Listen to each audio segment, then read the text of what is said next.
Today I want to share with you why bantams go broody way more often than regular size hens and why that actually matters for your flock. Chicken keepers either love or sometimes get a little frustrated with broodiness. You know, when a hen just decides she's done with laying eggs and wants to sit on them instead. Today, I want to share why bantams go broody way more often than regular hens and why that actually matters for your flock. So first off, what does it even mean to go broody? A broody hen is basically nature's incubator. She stops laying, she sits tight on her nest, and she's determined to hatch those eggs no matter what. It's instinct, plain and simple. Now here's where bantams shine. Bantams, those smaller, often fancier versions of big chicken breeds, are known for being incredibly broody. Silkies, for example, are famous for it. You'll see them puffed up in a nest, growling if you get too close, sometimes for weeks at a time. Regular hens, not so much, especially modern production breeds like Leghorns or Isa Browns. Those birds were bred over generations to lay, and lay some more.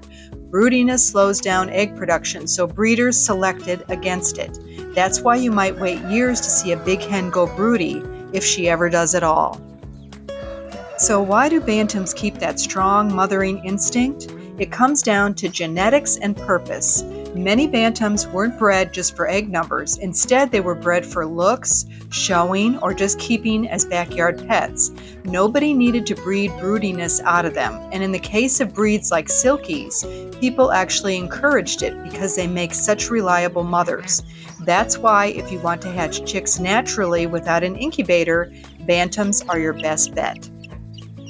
We have two baby Silkies. They're about 3 weeks old. Now, why does all this matter for your flock? Well, broodiness can be both a blessing and a challenge. On the blessing side, bantams are excellent at hatching eggs. Not just their own, but even larger eggs from standard hens or even ducks if you give them a manageable number. They'll sit faithfully, protect their nest, and raise chicks like pros.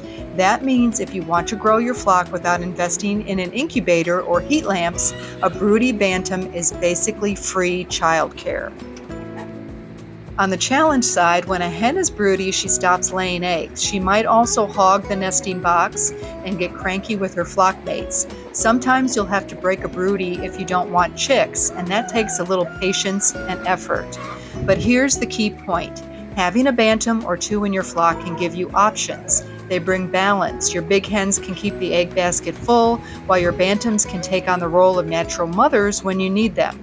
In a way, bantams keep the old instincts alive, instincts that commercial breeding has reduced in the larger breeds.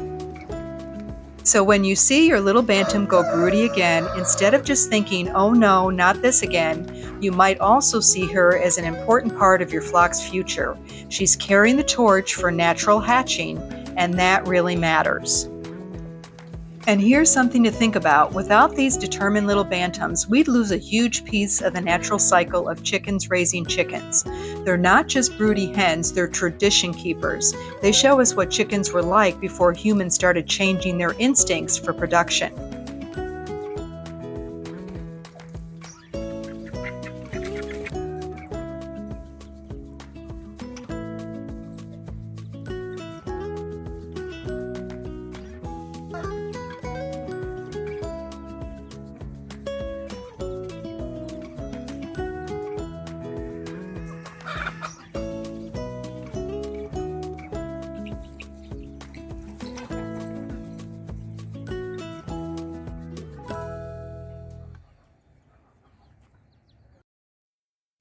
So do you keep bantams in your flock?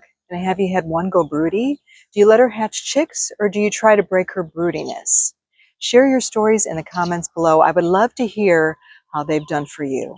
As always, we thank you for watching, and we'll see you next time.